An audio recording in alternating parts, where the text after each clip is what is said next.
सानिया अगले दिन मैसेज भेजने वाले शख्स से मिलने होटल ताज पहुंची तो देखा वो एक लड़की थी और वो कोई और नहीं बल्कि रिया थी।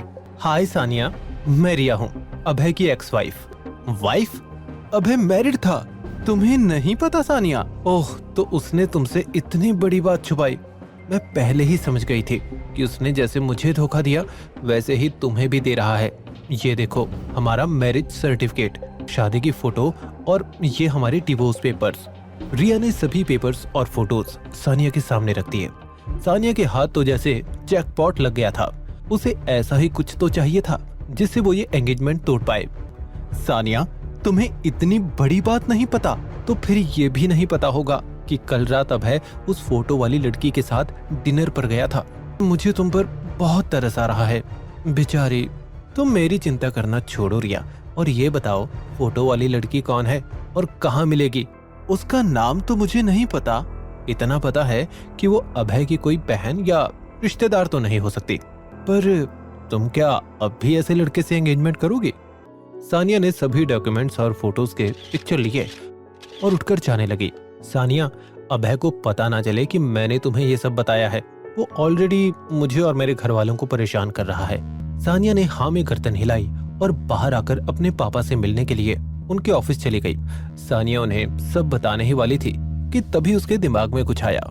अगर मैंने पापा को ये सब बताया तो वो मुझसे सोर्स के बारे में पूछेंगे, और मैंने तो रिया से प्रॉमिस किया है कि उसका नाम नहीं आने दूंगी। एक काम करती हूँ, फेक ईमेल आईडी बनाकर पापा को मेल कर देती हूँ। और सानिया ने ऐसा ही किया। उसने मेल भेजा और विशाल राठौड़ के उसे पढ़कर रिएक्ट करने का वेट करने लगी। विशाल अपने लैपटॉप पर ही काम कर रहा था और अचानक से उसके एक्सप्रेशन बदल गए। उसकी बाहें तन गई, यानी वो मेल पढ़ चुका था। उसने हाथों हाथ अभय को कॉल लगाया और जल्दी से ऑफिस आने के लिए कहा। कुछ ही देर में अभय विशाल राठौड़ के ऑफिस में पहुंच गया। सानिया विशाल के अभय पर चिल्लाने का बेसब्री से इंतजार कर रही थी, लेकिन जो हुआ उसे देखकर सानिया हक्की बक्की रह गई। अभय, एंगेजमेंट का कल शाम का मुहूर्त निकला है, बाकी सब तैयारी तो मैं कर लूंगा, बस तुम और सानिया जाकर अपने लिए ड्रेसेस ले आओ। सानिया को अपने कानों पर विश्वास ही नहीं हो रहा था। उसके पापा को अभय का सच जानकर भी उससे कोई प्रॉब्लम नहीं थी। तभी विशाल बोला, सानिया तुम जाकर गेस्ट लिस्ट चेक कर लो, देखो कोई छूट ना जाए, और हाँ, सभी न्यूज़पेपर्स, टीवी चैनल्स वाले चाहिए मुझे।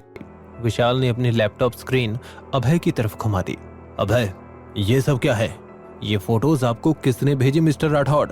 तुम पहले मेरे सवाल का जवाब दो। ये बताओ कि ये लड़की कौन है? यह खुशी है, मेरे साथ मेरे ग्रुप में काम करती है, ये मेरी छोटी बहन की तरह है। अब आप बताइए कि ये फोटो आपको किसने भेजी?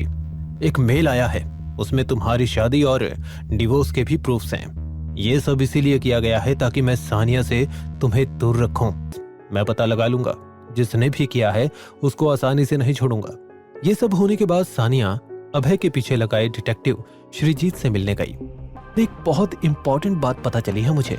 मैं कल जब अभय का पीछा कर रहा था तब वो एक पीसीओ पर रुका। उसने बस 5 मिनट तक फोन कान पर लगाया और कुछ बोला नहीं, और फिर वहां से चला गया। मैंने वो नंबर लेकर पता किया है कि वो राजस्थान के उदयपुर के किसी ऑर्फनेज का नंबर है। वो एड्रेस दो मुझे। सानिया ने वो एड्रेस लिया और अभय को कॉल लगाया। अभय, अभी 2 घंटे में एयरपोर्ट पर मिलो। ठीक है, आता हूँ। 2 घंटे बाद दोनों एयरपोर्ट पर थे। सानिया ने प्लेन की तरफ इशारा किया।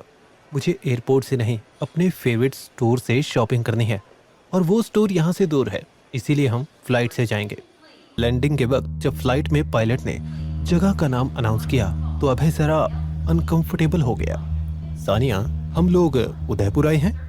हाँ, यहाँ ट्रेडिशनल ड्रेसेस बहुत अच्छी मिलती हैं। चलो, अब मैं तुम्हें अपने फेवरेट स्टोर पर लेकर चलती हूँ। और आखिरकार वो कार एक जगह पर आकर रुकी, और सानिया कार से उतरकर जैसे ही आगे बढ़ी तो उसकी आंखें फटी की फटी रह गई।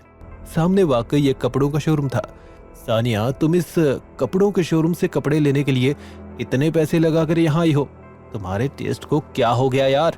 सानिया ने साइड में जाकर श्रीजीत को कई बार फोन लगाया, लेकिन उसका फोन स्विच ऑफ था।